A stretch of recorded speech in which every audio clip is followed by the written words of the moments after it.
What's up everyone, Straight Shootin LJA here, and welcome to another episode of the Straight Shootin Rants. Now, you know what, yeah? One thing I wanted to look at is the Premier League coming back behind closed doors.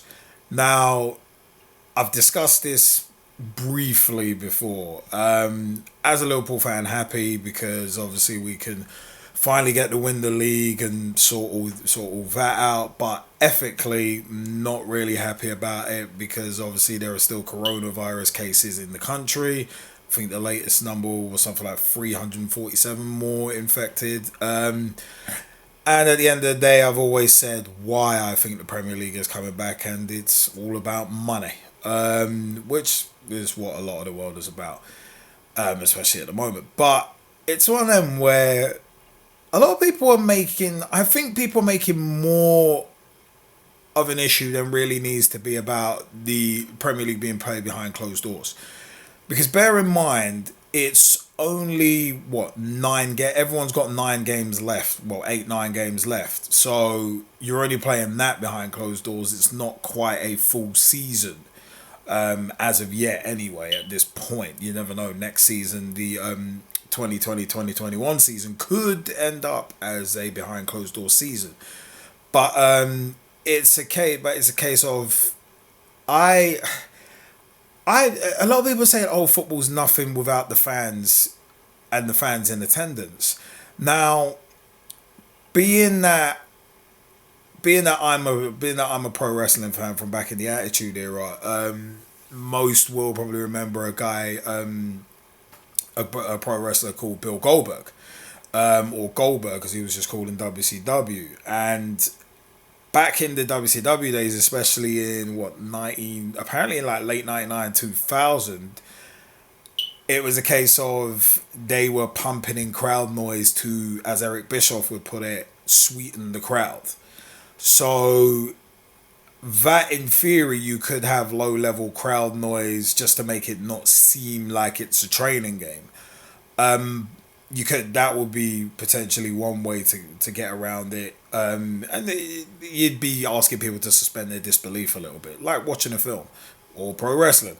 That could be one way of getting kind of around there, but as well, it's a case of, even remember the initiative by Sky Sports, was it when they used to do Fan Zone?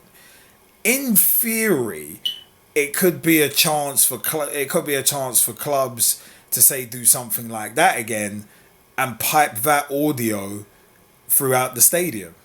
Just thinking about it, I think that could be interesting. Obviously, you could do social distancing with that kind of thing as well, because it would just be the audio being piped out around the stadium. Because obviously live commentary by, say, Martin Tyler and Alan Smith, that's not going to be pumped out around the stadium. So it could be a little opportunity there for clubs. Clubs could, say, organize a little, say, a live Google Hangout for some season ticket holders, and then rotate that around or something like that, and get that on a big screen, and maybe get audio from that. And you might have to have it on a delay because of obviously foul language and that kind of thing, and some people will take advantage of that. But there are possibilities. There are possibilities to get kind of a bit of crowd interaction and that kind of thing. You could even, with clubs with big screens, you could have, like, say, the live Twitter feed, or something like that going during the match, so that the players can look up and see it. So you never know. You never know. There are ways around it, but for me,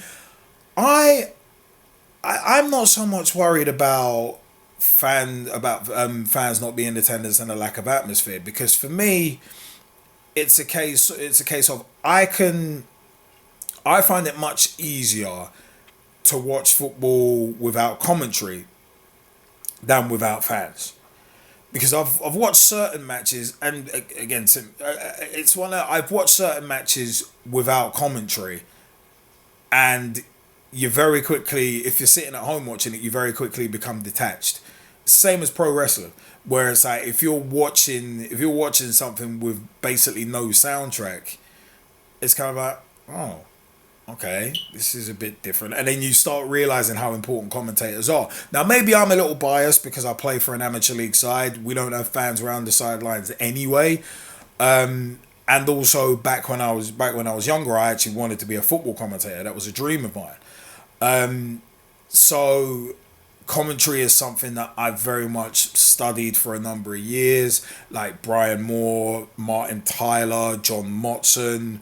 I'm a Clive Tilsey, Guy Mowbray, Peter Drury. I could name a laundry list of commentators who I very much enjoy their work, even on like some boring matches, like say what the BBC have got, the scraps that they've got with I think Norwich Crystal Palace is one of their matches. I'll come back onto that later. But it's one of them where it's like, I said, I don't necessarily mind watching a match that's behind closed doors because at the end of the day, I'm watching the football. I'm not watching the fans. Again, it's not like in pro wrestling where back in the Attitude Era, you'd be watching the fans and watching their signs because a lot of them signs were funny. But for me, it's a case of if the players can match the intensity that they usually have performing in a crowd of like 10,000, 20,000, whatever, then really and truly there shouldn't be that much of a difference. And also as well, it's not as if playing behind closed doors is unprecedented. I'd understand people complaining about, oh, but there's no fans, there's going to be no atmosphere, I can't watch this game. I'd understand that a bit more if this was unprecedented. But it's not. We've seen international games. We've seen, I think England Montenegro was one recently. Or Montes Negro as I like to call it. But it's one of them. We've seen international matches. We've seen Champions League matches played behind closed doors.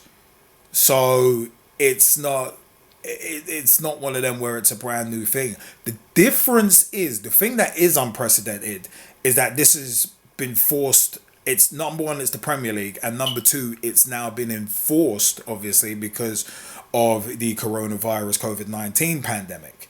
That's where it's unprecedented. But games behind, and also for now, it's a finite number of games. It's not one isolated game, like say Porto against CSKA Moscow, for instance. Reason I bring up CSKA Moscow deliberately is just because of Man City a few years ago. CSKA Moscow, it was one of them where, Man City got fined more for turning back up to the pitch late, I think it was against Porto, than CSKA Moscow did for racist abuse. And then eventually it was one of them was where CSKA Moscow had, I think it was back in 2012-13, they ended up having matches played behind closed doors. So my thing as well will be, if playing behind closed doors is going to become the new norm, then what about punishments for racism? Because playing matches behind closed doors, whether it be one match, two match, three matches, that used to be a punishment for racism not too long ago. But because of this pandemic, it's now become the new norm. So what's going to be the new punishment for racist abuse? That's one thing that kind of intrigues me in terms of the way that the powers that be are going to go about it, because the monetary fines are clearly not working. The behind closed doors thing was clearly not working. So where are the powers that be going to go now? And also as well, one of the other things is in regards to social distancing. Yeah, it's all good social distancing off the pitch, but as soon as you get on it, you can't. And especially, Radmel Falcao's comments about, so I can't give someone a hug whilst I'm celebrating, but on corners it's fine. I'm thinking to myself, is there going to be more zonal marking on set pieces? I'm not a fan of zonal marking, by the way. The space doesn't score against you, the man does. But unless you're Paul Robinson against Croatia or Tim Flowers against Stan Collymore when he was playing for Liverpool in 1985. But it's one of them where it's like, I just see it. I just see it as, yes, social distancing is obviously going to be impossible in a contact sport, but also as well, I said that it's just a case of, I said I can watch a game with no fans. I don't really mind it personally. And if that has to be the new norm, it has to be the new norm. But it's just gonna be it's gonna be an odd adjustment. But I'm not gonna complain about it, because at the end of the day, it's for the sake of safety, supposedly. Although for the sake of safety, you wouldn't have any matches taking place at all until at least the coronavirus rates around the country lower. So swings and roundabouts. But see my other video blogs about that. But yeah, I just thought that'd be interesting. But you know what? Comment section is below. Please let me know your views at SSLJA on Twitter, facebook.com/straight shootin, no G, LJA on Facebook as well. It's like, can you? I want to ask directly to everybody listening to this. It's a case of, what would you prefer? A match without fans or a match without commentators if you're watching it at home? What would you prefer? Which one can you live with that bit more? Hearing commentary and no fans, or hearing fans and no commentary? I'm just saying, I'd love to know your views. Comment section is below.